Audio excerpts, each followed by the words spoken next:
Hello, it's Jim Hutchins for the Jerusalem Connection Spot Report for this week. Many of those who are observing the geopolitical situation with regard to the United States and the deal that will be consummated, evidently, on the 30th of June, the deal with Iran concerning their nuclear capability. Many of these people recognize, as does Israel, that this is a bad deal. This is a bad deal. Now, why do they say that? Well, there are a number of reasons. Let me just tick off a few of them right now. This deal, number one, leaves Iran with a vast nuclear infrastructure, giving it an unacceptably short breakout time. Short breakout time to where it could actually develop a nuclear device. Number two, it's a temporary agreement that upon expiration would give Iran a breakout time of nearly zero to achieve nuclear weapons. Nearly zero time to actually accomplish this.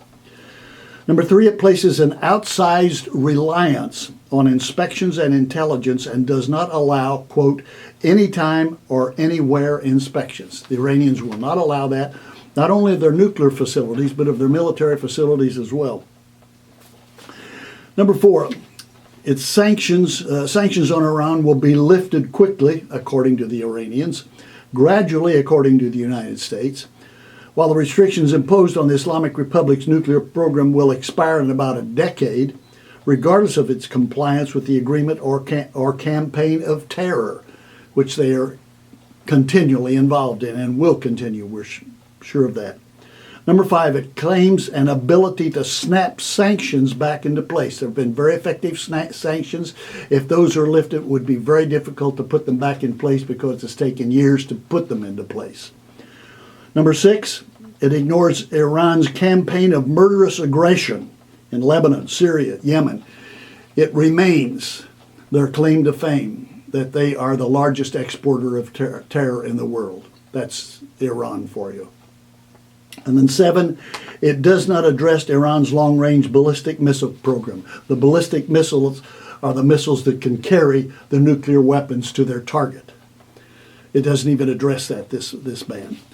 And then to top that off, if that wasn't enough, just this past week, the commander of the Revolutionary Guard Corps, Major General Muhammad Ali Jafari, arrogantly declared, and I quote, "Today, the Islamic Iran's pride and might has made the world's biggest materialistic and military powers kneel before the Islamic Republic." The U.S. kneels before Iran, in other words.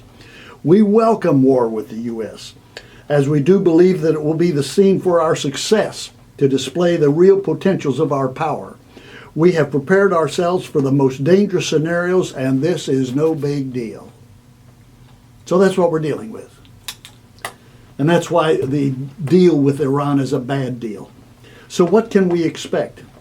What's the conclusion of this? The conclusion of this is, with regard to Israel, is that there will be a preemptive strike against Iran's nuclear capability. And it will be so devastated that it will be rendered indefinitely inoperable. Now that's going to cause a great stir in the world. The world is going to stand in awe. They're going to see that Israel is serious about its own survival. It will exercise the Samson option if possible, or if need be. And that's where Israel recognizes that it's going to go down. It's going to take everybody around them down with them. But it's also going to require the Muslim world, the enemies, the designated enemies of Israel. They're going to have to recognize that they need a new plan. What they've been doing is not working. They've got to do something else. And at that point, I believe we will see what is referred to in Daniel chapter 9, verse 27, the Daniel 9:27 covenant or agreement or treaty that is arranged by the Antichrist. And we believe that that will take place out of the Middle East. A leader will emerge out of there, very likely out of Turkey. There are many who believe that. I'm inclined to believe that as well. And this covenant will be made. It will be a deceptive covenant. Many of Israel's leaders will agree to it. They will be deceived by it until 3.5 years into this covenant. This is a 7-year covenant. It's Daniel's 70th week. 3.5 years into that, the Antichrist reveals himself for who he is, the abomination of desolation. And then following that, the last 3.5 years is a time of unprecedented, horrific release of the fury of God's wrath on those who oppose him. But the end of that 7-year period is the time when the Messiah comes. In our case, for Christians, that's when Jesus returns.